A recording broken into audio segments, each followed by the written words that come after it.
All right, welcome back to my channel. How are we all doing? So I will try my best to make it snappy.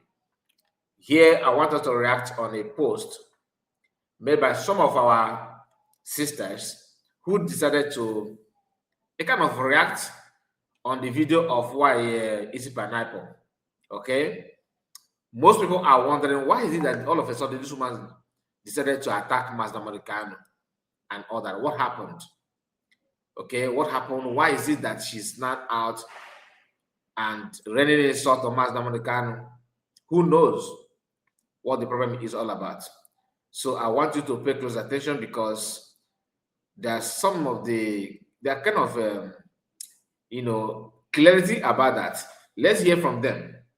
I will start with this one before we move now, before we move to the other one. My country people,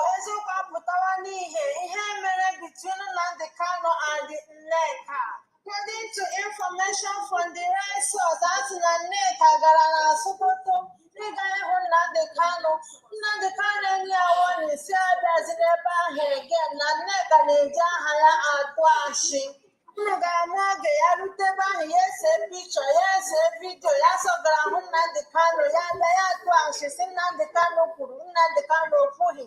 Nandekano, the information, see how does never. That he is innocent, he knows what he is doing, he is not crazy. Around Neka, because Nandekano rejected, I see how does never at Washi. Here for them to some they may be shisha. Because Nandekano rejected, even though not so her other thoughts and everything. Here Nandekano Japan rejected Makaya Beba, yes, a picture, here, poor Nandekano, Nandekano, Trashini, Mendoya. Then kind of Nandekano, Megeo, go, Omega, for Omega, Nandekano, Nigerian government are promised, said all year well. I do no surprise, I need Diego, let's pray in. Yaputeba was not as on Nigerian president, okay, retire. But I'll tell you, the can hear what about the number of Biafra. Neck a foreign to 2000, they make it short, no, Nandekano, can't move.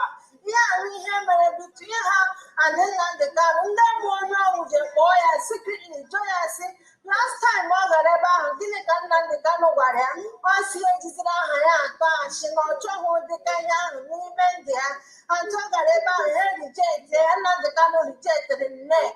And I'll buy a yes, you all gave everything because they rejected her. This is exactly what transpired between her and Nandekano. And they can go and obey your master. Nandekano woman, she also now she that he is innocent. Yamachine can go one and forever for a show let it be. But you will not make it up with that. Then I crash in a higher. No, we can't pay us. You know, the foundation of Biafra is truth and dignity. And you know, going back, he is choosing one. He is hearing direct from God. He is not an ordinary person. You can do anything, it won't work for you. Go and beg in Nandekano and stop all this Nandekano in the only few people keep their brainwashing because Nandekano need to take her. It's hard to get a good American. Only need the hand. Okay, we say by all means. I would say by every one when you go 1 naira, 2 naira. Share this information for people to be aware of what transpired between Nneka and then Nandekano. Nandekano reject earlier. Reject their help we are now. So all right, that is number one, and you can hear what the lady said about the whole thing. Then again, because she had been making a series of videos, pouring her grievances in a hidden way, because it is very obvious.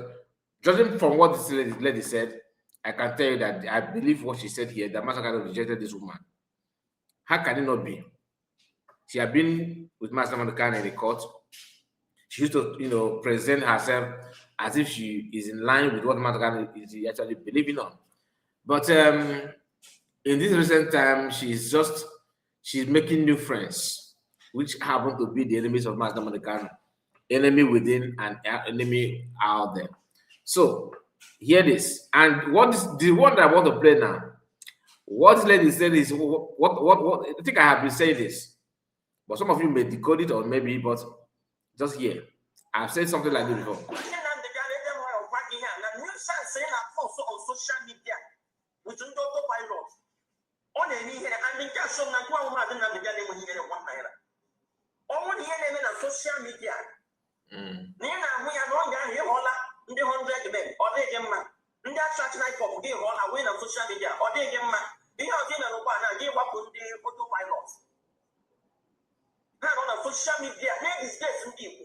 Can you imagine? Anyway. The IPOB leadership should look at the activities of Martin and the California at that corner. California at the roots. I get a letter and I'm going to advise to stop this nuisance. What I get to go to another if you don't want to share right, this so moon. What I finish what did you happen? What I know, pilot on social media, now water, on no need, imagine that the kind of patrol. Oh, what I can say what did you happen? On social media, not one of the. Now listen.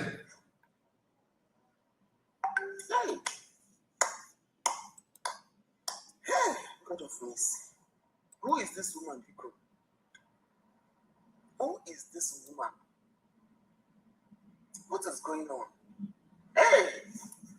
Oh, Nnamdi Kanu, I feel like crying right now. I feel like shedding tears. I feel like I'm not more told them what they come to Wamba. Like, can you know why? Can you know why? Oh, Nnamdi, all your efforts, all your sufferings, all your sacrifices, all the time, eating in this whole movement.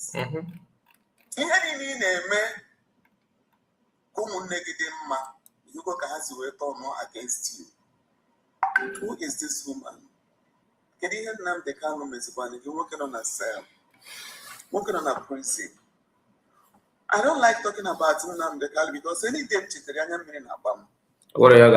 don't like talking about him because I'm the sacrifices. I'm a me on a kapika. I'm a me on a kapika. At all I am borrow. Can you never on us this whole thing? Or when I'm borrow, I don't Nnamdi Kanu. Go on in your that. Can you get Nnamdi Kanu name? Even though no one borrow. Mkpọrọ ebighị atụrụ ya o wee baa ka ọ nọkwa na-enye ọda na-eme nke ọzọ unu mekekwanụ na unu metụkwa n'ebere unu nwekwa n'obi nwanne n'otu obi nwanne Nnamdi Kanu nwere. Nnamdi Kanu nkwado ndị Igbo n'anya, ọ hụrụ ụmụnne ya n'anya, ọ hụrụ ala Igbo n'anya. Ọ gịnị ka o mere? Kedu ihe o mere unu ga-eji wee were otu a na-akparị ya? Gịnị ka Nnamdi Kanu mere? Okwu a ewutekwumu ukwu a butere ebe o buru ibu. Nwoke hapụrụ ezinụlọ ya, hapụ nwunye ya, hapụ ụmụ ya maka ọdịmma nke mụ na gị, atụọ ya mkpọrọ. Ihe niile Nnamdi Kanu na-ekwu ka ọ dịrị gị na mma, dịrị mụnwa na mma. Ọ bụ okwu Nnamdi Kanu na-ekwu mere eji wee na-aṅatụ ndị Igbo ntị. Ihe Nnamdi Kanu na-ekwu ka eme nwata ka emere ibe ya. That's all. Ka ihe dị mma n'ala Igbo ka hapụ ị na-eke oke ekewa anyị, ọkwa nyewe nsogbu onwe.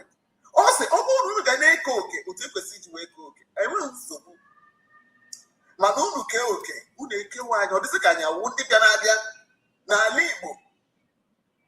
Equal rights enweghị ihe ọzọ mere unu ị ga-eji wee were otu a wee gwa nwanne gị okwu nọ n'ụlọ mkpọrọ, iwe were otu a wee gwa ya okwu. Nnamdi Kanu agwago m gị biko nwanne m, ọ ga-adịrị gị mfe ama m nwere obi ukwu. Hapụ ndị a onwe ọnọdụ ọbụla ha si gị nọrọ, ha si gị sign ya, compromise apụta, compromise and come out. We need freedom. The people people in they don't care. Everything has to give a man, you compromise in the you need your freedom. They don't deserve your sacrifice. I'm telling you, you need that freedom. Sign in here one of because the people you are fighting for are busy betraying you. I'm telling you honestly. Good. Like I told you, I have been saying the same thing. I've been saying the same thing. People need to understand something. Ejilo afa yesi. Ejilo afu taramafu. Ejili ya yesi. Ejilo afa yesi. Ndị na-anụrụ ọgụ, are they willing to respect themselves? I know you that is watching the video, you'll be like, I report, no, don't discourage us. So you don't care, but you don't understand. You don't understand. If totally bad, sometimes na boy, don't take a waste of time. Monagi, let me just tell you, no matter your level, okay, never get it. Or you're gonna wall or gal. Literally, game you make no. Obelief game owner, you make no. Now, you know. Somebody I say that Nandi Gaso the body nebu. Imakanunda Gasokendo. Imano Yanaga Nasogendo. You know. Somebody put a point out what no Yanaga Sokendo your enemy.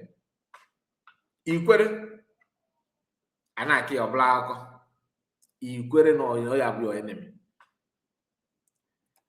Udele name video kwamba. What get that na neighbor. Nandi Biafra men cause. In fact, you know what? I wanted to run a program immediately after this video, live program in our main platform. But I'm going to change it. I will present to you what Udele said. I don't know where you're going to watch the video, but please check our main platform after this. We are going to, because something happened day before yesterday when Fulani attacked Imo State. I made a video. That video, as I'm talking to you now, YouTube refused to monetize that video. I just ignored it. It's still here on my channel. In this particular channel, you may not see it because it is hidden. I refuse to make it public because I'm kind of trying to argue with them. I appealed and all that. They are still telling me that they are going to investigate it. But the time that the video is supposed to be out is passing. Their video is just to remind you what happened and the danger facing everyone. Jovika is not talking about this attack in Imo State. He's from Imo State too. This woman we are seeing now is from Imo State. Pineapple Haircut is from Imo State. Jovika is from Imo State. Udele from Imo State. Imo State is a target. Why? Because of natural resources, because of natural gas in Imo State. They are going to start from Imo State to other places because no G ne poor many baron at Yoto. Ndi flani geto put ne baron na tofoto na Igbo kafa ebe beze baron na tofoto kafa gesu topote. The level of sabotage in Imo State, they are trying to take flag from Anambra. Enugu own is hunger. I go one day, Gofa, Famaya can sabotage. The same thing. Can Anambra just position and power? In Kibo State, stupidity. Egona ka udere make. Egona ka why they make. Egona ka fa make. Open no Anambra like you can guru ago. They make Egona sabotage carry udele. I'm just telling you the facts. Only make Egona sabotage carry udele. Udele is just a free human being who just want to see your pain. Because of that, he can do anything just to see your pain. But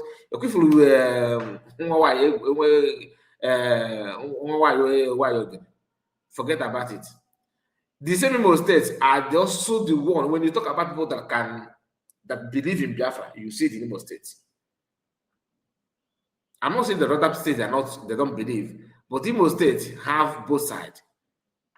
It's not an attack on the entire Imo, but I'm telling you that People are seeing this the enemy going freely, no problem and all that. They're watching them. Now look at this woman. Your enemy will be clapping. Cash shots, they were there from.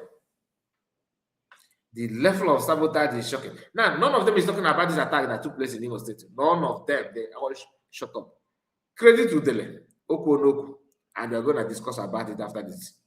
I will prepare for that video. I will going to run a live broadcast on that because there's something you need to learn from this. It's a wake-up call for everybody. Ndị Igbo niile need to wake up. If ụmụ mpempe na ụmụ nkịrịka ife ajụjụ na-asụ Igbo n'oge nso na-apụta kolokolo na-agwa gị na fabụrụ enemy na-akpọ ndị ga-ebebu gị isi ka ha bịa were ọnọdụ n'oche dị, you need to pay attention on them. I'm not saying you should go attack them, but separate yourself from them because they're your enemy. Clapping for them on social media is another way to promote evil, and you are actually implicating yourself because the cost there, it will also land on you as well. You can't worry like goes on before the too late. On the 3 year. I will end it here. More to be said in our live broadcast. Thank you so much, and make sure you like the video. Let me know what you think. See you again. Bye bye for now.